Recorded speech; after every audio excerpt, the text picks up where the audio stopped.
Hey, this is the Daily Overpass. My name is Eric and I make apps. Now, today I want to talk about speeding up and slowing down.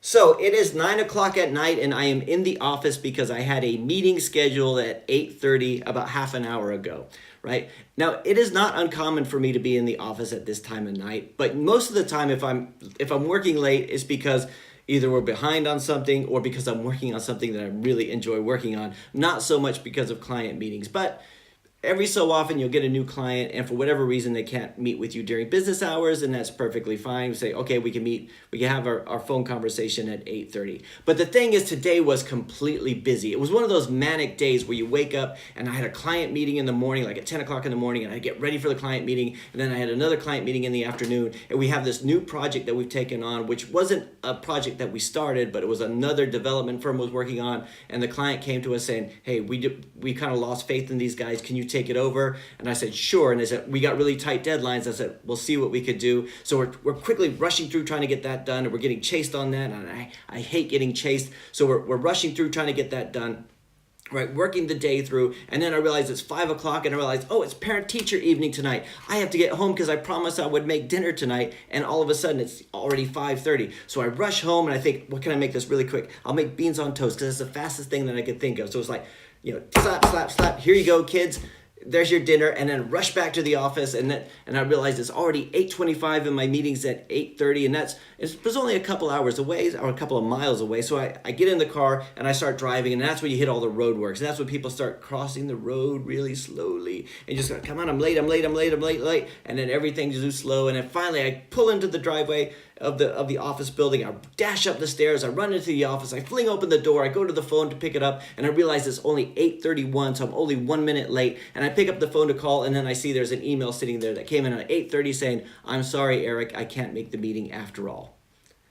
And then everything slowed down.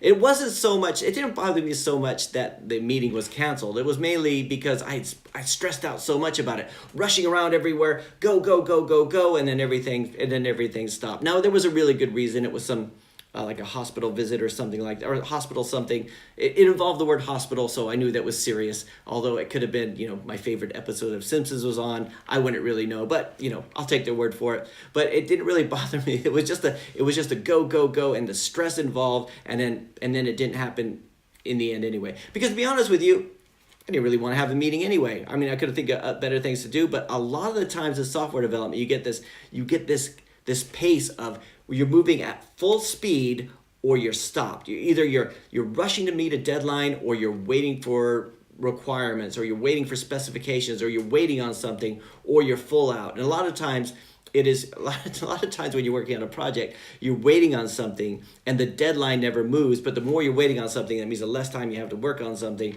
But that's just the nature of the beast. But the reason I'm telling you guys this is that this has happened to me a few times before. No, most of the time, I try to send a reminder early on saying, hey, we still on for that meeting tonight? We still on for that meeting tomorrow? But every so often it slips my mind, and when it does, and this kind of stuff happens, it doesn't. But anyway, I hope the guy's all right. I know we'll reschedule the meeting later or whatever if it was a legitimate reason. But these kind of things happen. This is the daily life of trying to run your own agency. A new client is a new client, and everybody should be spoken to, and just the way it is. So anyway, I hope you guys have a fantastic day. Let me know about a time that you've been stood up for a meeting, because I can tell you some really good stories. I mean, there's been some times where I've been sitting in a hotel lobby waiting for someone who never showed up because they put the wrong month in their calendar. That was, well, anyway, that's it for today. I'll talk to you guys again tomorrow.